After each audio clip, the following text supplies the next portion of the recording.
Welcome to day 5. Welcome to Tax Tweet presented by VD Learning Academy.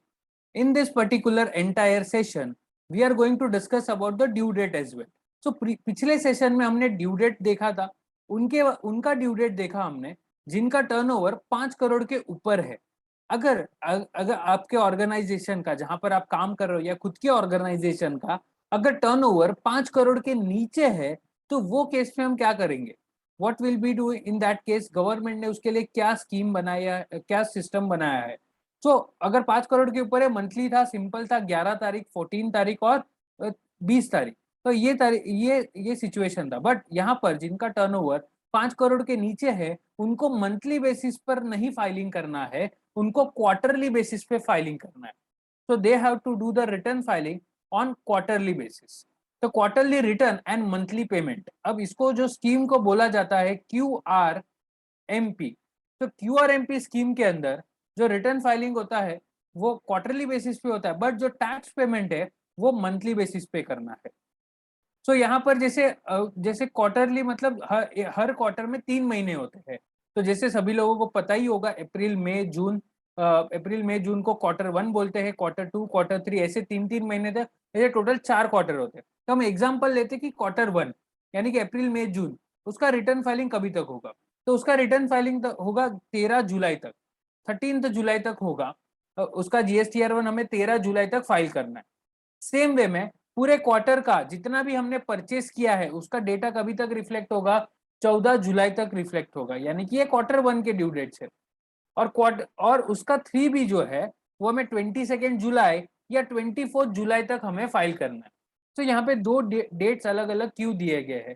सबसे पहले बहुत ही simple है, जिनका टर्नओवर 5 करोड़ के ऊपर था उनका हर महीने था, इनका हर 3 महीने के बाद हमें रिटर्न फाइल करना है, इकट्ठा करना है। तो अप्रैल मई जून का, वैसे जुलाई अगस्त सितंबर अक्टूबर नवंबर दिसंबर वो एक साथ जाएगा, एंड जैन टू मार्च वो एक साथ जाएगा। तो यहाँ पर जैसे एक क्वार्टर खत्म होता है, अगले महीने के 13 तारीख तक GSTR1, अगले महीने की 14 तारीख तक हम आपको GSTR2 भी रिफ्लेक्ट हो जाएगा, एंड 3B का जो ड्यू डेट है वो 22 या 24 जुलाई। अब ये 22 और 24 क्यों? ये डिपेंडिंग अपॉन स्टेट कि आप कौन से स्टेट में रजिस्टर्ड हो। तो जो स्टार मार्क है उसका यहाँ पे लिस्ट दिया हुआ है कि ये पर्टिकुलर स्टेट्स में 22 जुलाई तक, यानी कि हर क्वार्टर खत्म होने के अगले महीने के 22 तारीख तक GSTR3 भी अपलोड करना है, और 24 तारीख तक ये बाकी सारे स्टेट्स को। अब ये अलग अलग डिवाइड क्यों किया गया? बिकॉज जो GST का जो सर्वर है उस पे ना लोड बहुत आता है, बहुत ही लोड आता है, तो उससे होता है सर्वर डाउन टाइम हो जाता है। डाउन टाइम होने से क्या हो जाता है कि सभी लोग लॉग इन नहीं कर पाते, रिटर्न फाइल नहीं कर पाते। तो इसके लिए सभी लोग क्या करते, एक साथ लॉगिन करते, अपलोड करते। थोड़ा ड्यू डेट को क्या किया है, स्कैटर्ड किया गया, उसको थोड़ा सा डिस्ट्रीब्यूट किया गया है कि आसानी होगा रिटर्न फाइलिंग के लिए। अब ये तो हो गया क्वार्टरली रिटर्न। ओके, ये जो हो गया क्वार्टरली रिटर्न फाइलिंग करना है, बट इसका जो पेमेंट है वो हर महीने करना है। भले आपका टर्नओवर 5 करोड़ के नीचे है, आप रिटर्न फाइलिंग जो होगा वो तो क्वार्टरली बेसिस पे होगा, बट जो पेमेंट होगा वो मंथली बेसिस पे होगा। यानी कि अप्रैल मंथ का पेमेंट अप्रैल मंथ का पेमेंट आपको 26 मई तक करना है, और मई का पेमेंट 26 जुलाई तक करना है, जून तक करना है। एंड जून का होगा वो तो इसके साथ ही जाएगा।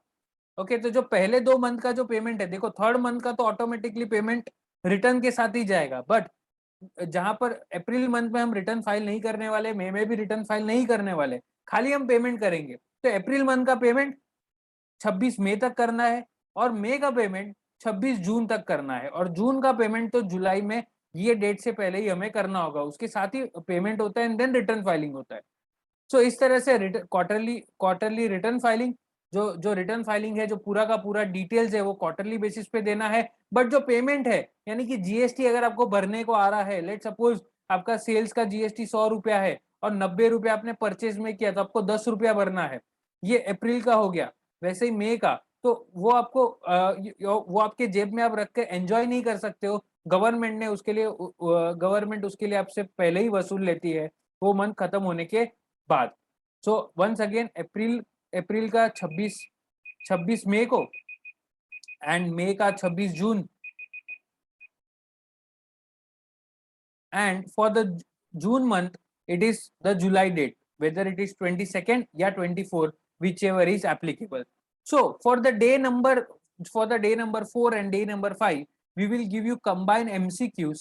So it will be very much helpful for it. Assignments will be combined basis.